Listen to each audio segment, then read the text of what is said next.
Anything worth doing is worth doing poorly, and one of those things just so happens to be motherfucking magic, bitch. Yes, magic is widely hated, but I don't give a fuck. Let me live my truth, Patty. This character went to the equivalent of Magician Ivy School and got a PhD in shooting goddamn lasers from a tree branch. This guy says, meta spells? Meta weapon setup? I do both at soul level 60, no problem. And I fucking love it. I don't care if getting tapped by Deep Soul is annoying as hell, and I don't care if other people use homing soul mass like pussies. I'm gonna wave my wand and I'm gonna have a grand old time doing it. What, you don't like me using these weak-ass spells to slow you down? Can't avoid a spell and a sword at the same time? Tough luck, Buttercup, and I'll take this Estoc right up your asinine playstyle. A couple of questions I'm going to address, since it's good to get them out of the way. First, something I have seen people talk about, but never found anything concrete written down anywhere. How does the cast speed thing work? I've watched about every video addressing this from the start of the game, and I did the math myself using basic algebra, and the cast times of the spells comparatively from one deck's breakpoint to the next.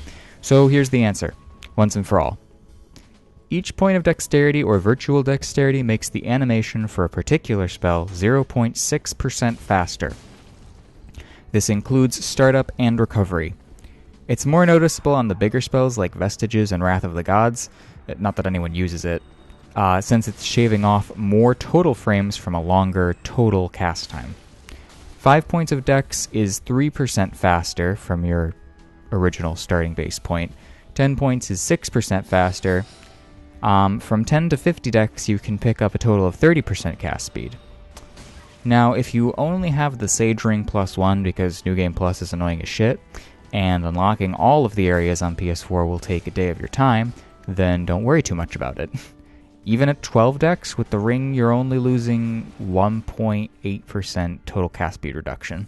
Probably like 3 frames at most for the spells in question. For a game like Dark Souls 3, that can be the difference between life or death, sometimes.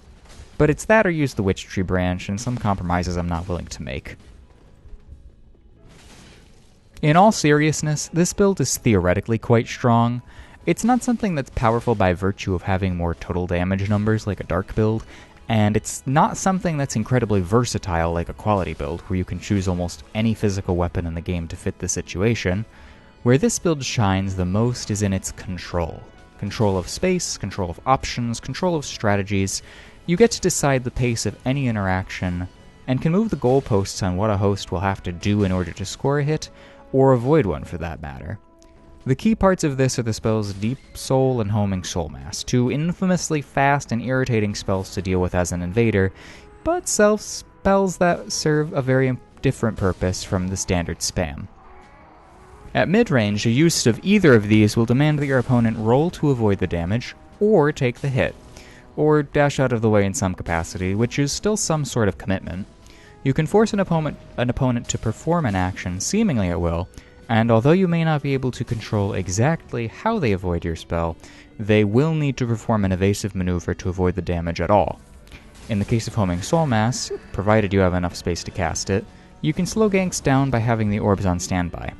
It's like having a teammate that you can conjure at will. Phantoms that get nicked by even one of these can then be put into your Estoc Moonlight Blender. Ganks can always use Alluring Skulls on this, but looking for that as an opportunity to push your aggression is good as well. I haven't encountered anyone that even bothered to try the Alluring Skull trick, but it's something to consider. Usually just spamming Vestiges in your face is more effective. The third spell slot is good for switching around, though in reality you can use entirely different spells and achieve similar effects. You can do Great Farron Dart if you want fast chip damage, but I find this lacking in invasions specifically. At least at soul level 60, with your spell power being as strong as it is. Up at meta, it works a little better because of the damage is proportionally higher. You can see from this clip here that I have made it my duty to destroy this Vested Spammer, which me and this Aldrich accomplish. I mean, this guy here has like a pretty standard like Claymore offhand rapier, I think it is, set up, and he's just doing like survivalist bullshit in Pontiff at soul level 60 with his Phantom that has like 900 health total, and he's just having him spam vestiges to cover his horrible openings. And I mean, like, there's not a whole lot the three of us can do without hitting each other. And we're all trying to use, like, more vertical weapons to avoid it, except for, you know, Dragon Slayer Axe guy here. So we end up chasing him around for a really, really long time, and that's usually how these things go, because you're trying to chase down the host without hitting each other for a billion damage. This guy has already lost unless he gets, like, 3 consecutive parries, which he does not do. He's just wasting his own time at this point. Now, there are a couple of other spell options you could choose for that third slot. You can do Pestilent Mercury or Snap Freeze for even greater space control and more of a zoning style if that's what you're into. Note that this will probably irritate your co-invaders despite how effective it can be. This asshat gets summoned again because I guess we couldn't keep up the pressure or something, and I ended up switching over to the 4-pronged plow because I was getting really sick of this guy just turn and burning us every 5 seconds. So I make it my mission again to annihilate him because that's my job. And he goes down like a sack of bricks. Honestly, it's what you deserve. And much worse. I used to use Great Soul Arrow a lot, and that's a great tool for fast damage if you're looking to just poke people down and whiff punish them. I have chosen to go with, I think just Soul Spear. Normal Soul Spear for a bunch of them is what I did. And it was good just for like a burst damage option if a host wasn't looking at me. It's not something I use a lot, but I like to have it on hand. I would give this asshole the point down, but he doesn't even deserve that much. Now, I didn't bother to take Estoc Greatsword because it doesn't have any poise, and what it does is already fulfilled by the nature of the Moonlight Greatsword itself. It hits in a wide arc, and it does a lot of hit stun. So, I mean, there's not really any need to have a spell for that. Fair and Hail could work just as well for what it's worth. It has a little more reach and threat at the cost of some damage.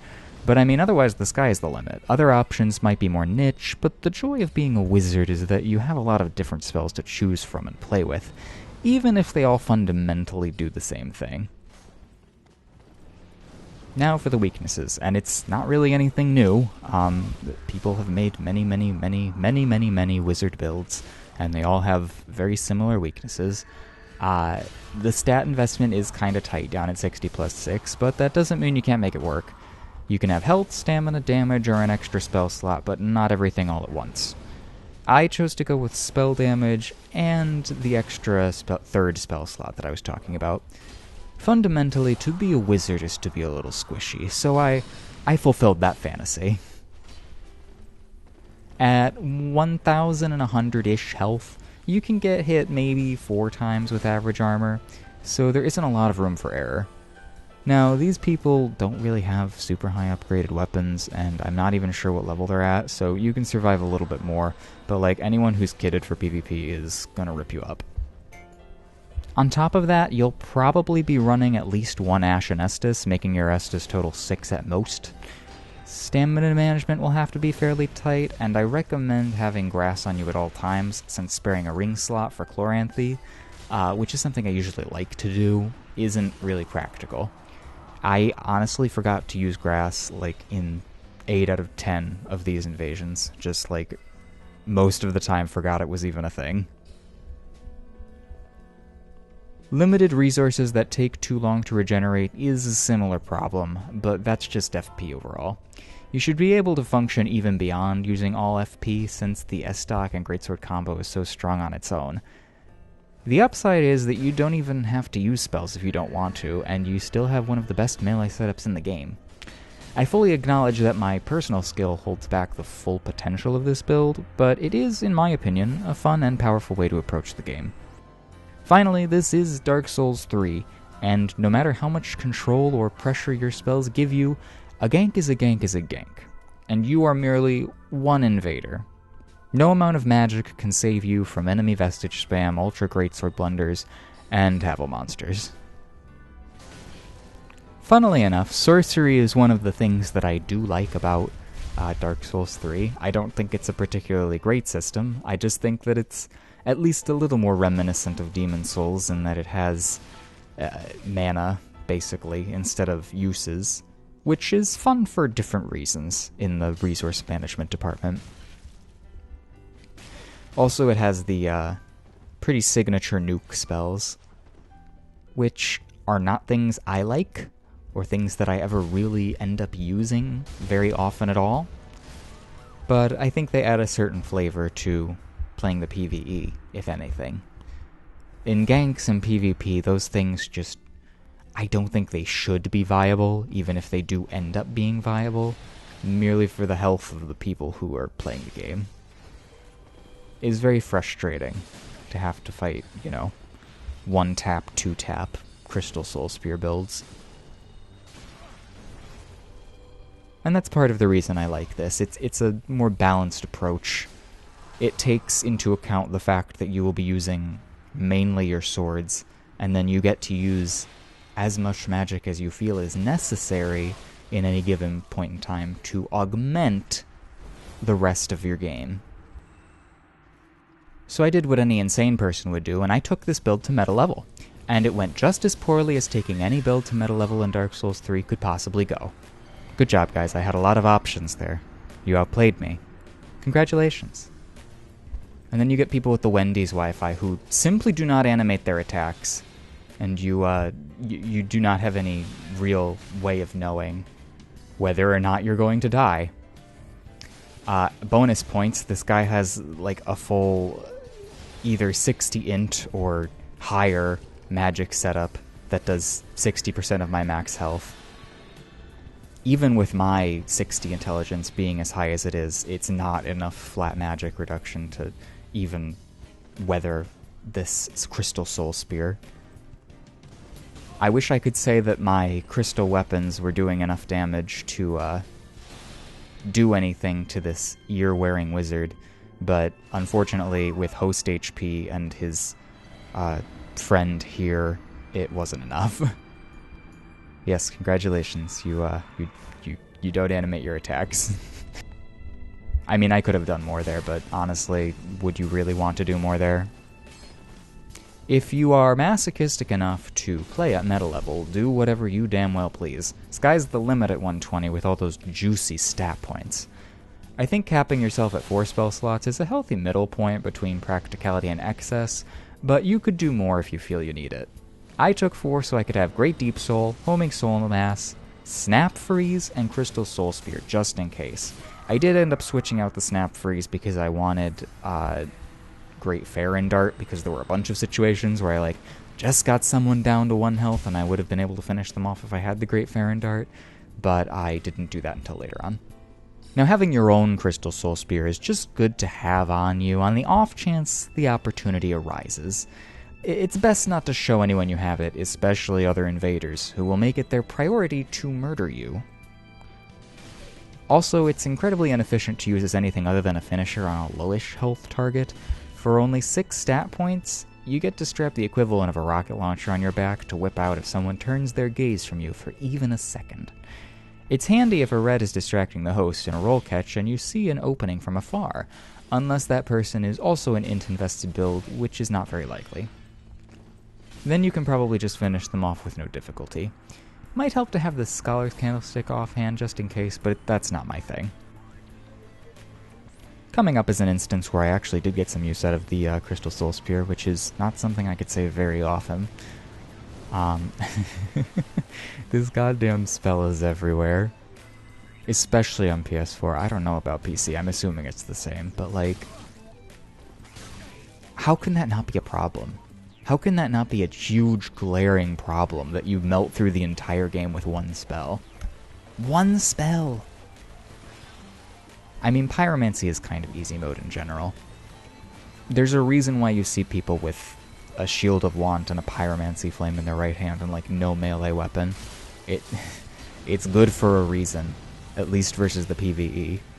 And I'm sure they've destroyed their good share of invaders with Vestiges. I should be focusing on the Vestige user, but I'm kind of tunnel visioning on this Havel, because I hate him. And that's pretty much the reason I hyper-focus anyone in an invasion. If they give me sufficient reason to hate them, then I will do it. But this guy didn't take out half my health with a vestige, so I guess he gets some leeway. I don't know how my brain works when I'm doing these things. Fair and meme, sort of. All the that's not something Havel used. I don't end up winning this thing, but I mean, I thought it was good to show that you could decimate a Havel with Crystal Soul Spear if you really felt like it. And also, you will never break their poise. You just won't do it. Don't try. Don't be me and try to break their poise with the Moonlight Greatsword.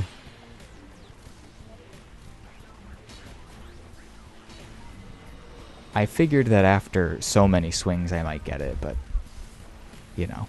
Here's me trying to soft swap back to the Moonlight Greatsword and failing, but it is what it is.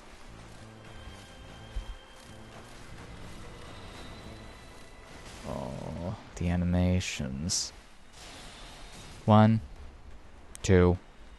He wants to heal, but he's not going to. Now, I feel like I get this guy going for a little bit, but I lose track of the other player, wherever they are, and I just get hit by them.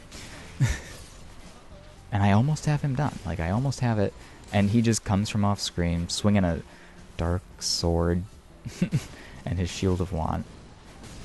And then I lose track of the vestiges, and I thought I had more health, but I, like, just lost it. And I would have survived that if I had just a tiny bit more. But it's whatever. Yeah, point down at me. Do that. There's the question of Tears of Denial, which is widely considered necessary for upper-level invasions, and it is to some degree. But I think it only really matters about 1 in 20 invasions at most, so I didn't bother with it. The swaps were very irritating, despite being easy. I just didn't want to have to put on the chime, put on the ring, take off the chime, take off the ring, put it back on. It's just a lot. I don't do swaps in general. I don't have the patience for it.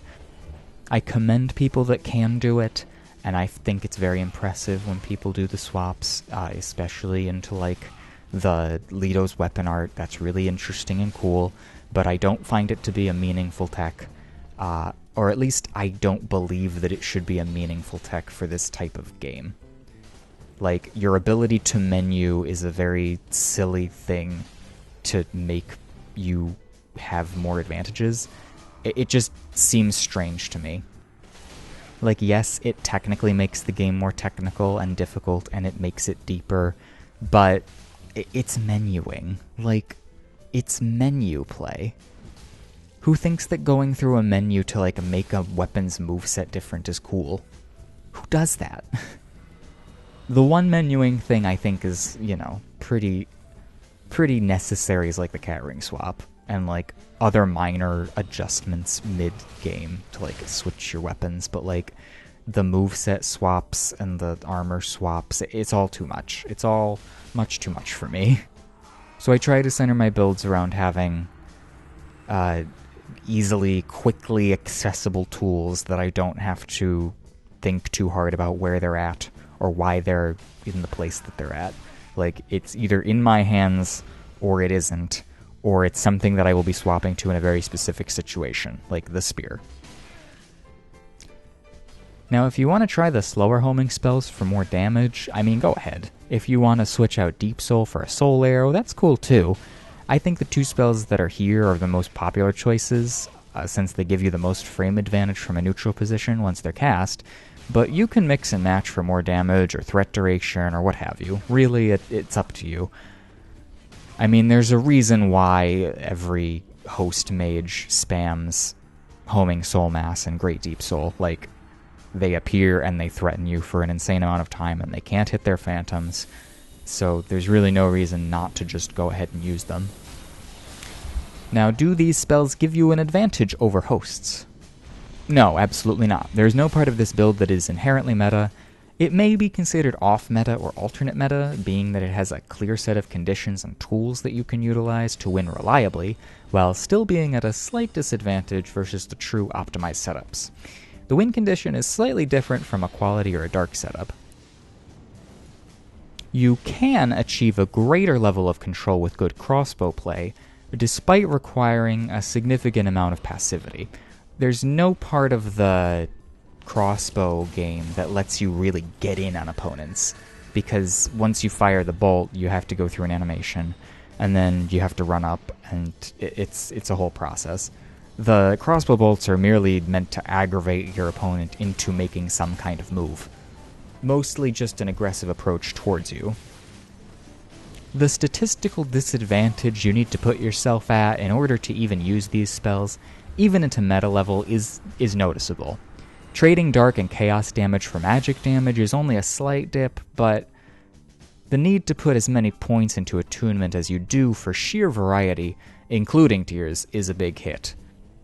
What this build accomplishes at 120, any other build might accomplish as early as, like, 95. However, due to the lasting duration of Soul Mass and Deep Soul spells, you can effectively Fire and Forget, which lets you advance on an opponent while your spell is active, allowing for a level of aggression and pressure that not many builds can boast with solely physical weapon loadouts. Another question I posed to myself: now, what about going pure mage with little to no physical investment? Don't. Do not invade as a pure mage.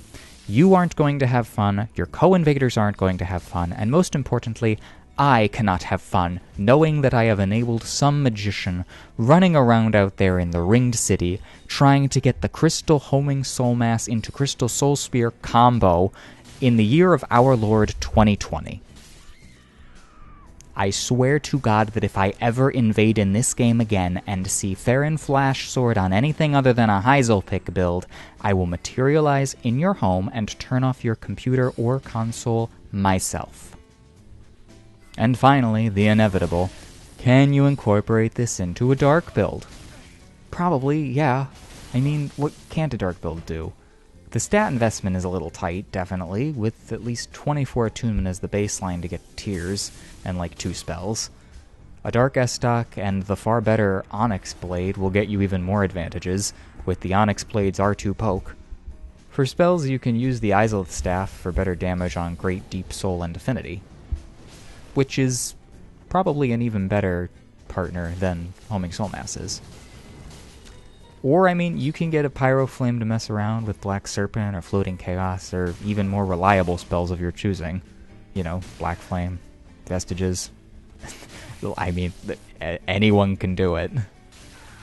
You can use both sorceries and pyromancies if you don't really care about the damage rings. I, however, am a wizard, and I like the feel of the sorcery options. Optionality is the name of the game here, and being able to mix and match your approach on the fly is lots of fun. Versatility being effective unto itself. The only real downside is that you're pretty stuck with the dual-wielding setup as it stands. Not that it has many weaknesses, you see. I keep a Crystal 4-pronged plow on hand for turn and burn shitters and runners. It even works nicely with the Estoc. A Crystal War Pick is nice to have as well for the pick and poker setup. And if you're feeling particularly aggressive, an offhand Crystal Hand Axe instead of the Estoc will melt panic rollers into oblivion, no matter if their Wi-Fi router is in New England or Manchuria. Kindly ignore the fact that I'm ganking hosts with Aldriches in some of these clips. It's kind of one of the only places you get consistent invasions, and I did want to check out the Ringed City at meta level. I really haven't played at meta level in a very long time for obvious reasons. And anyone wearing Havelset kind of deserves it, especially if you've got a fighter PL headset on and you're trying to get the one-shot combo with your split-leaf Greatsword and your shitty co-op Phantom. And as you can imagine, this entire process of roll-catching this guy takes way longer than it should because it's much harder with more people. I sort of take it on myself to pepper him with Great Deep Souls as I see fit, and that does seem to help a little bit. In my experience, Deep Soul and Great Deep Soul tend to lock pretty faithfully onto the person that you're targeting, and only if they get directly in the way will a Phantom get hit by the projectile. And sadly, this last clip got a little corrupted, and I had a really good interaction with this Sunbro before I took him down. And then I was able to use magic to get rid of this other guy. And then it was just the host. I probably shouldn't have activated this here because I have a tendency to accidentally hit my co-invaders with Homing Soul Mass, and they probably hate me for it, but I mean, I win most of my invasions with my co-invaders, so they can't really blame me. I intend to run a melee wizard in Demon Souls, however, the way you implement magic in that game is much more reliant upon the casting side of things due to the strength and variety of spells available to you. Also, magic is all contained within the same category outside of Second Chance, which is the only miracle you really need. So hopefully I'll see you all in Demon Souls. Hope you enjoyed the video. Leave a comment and subscribe if you enjoyed and want to see some more. Have a good day, everyone.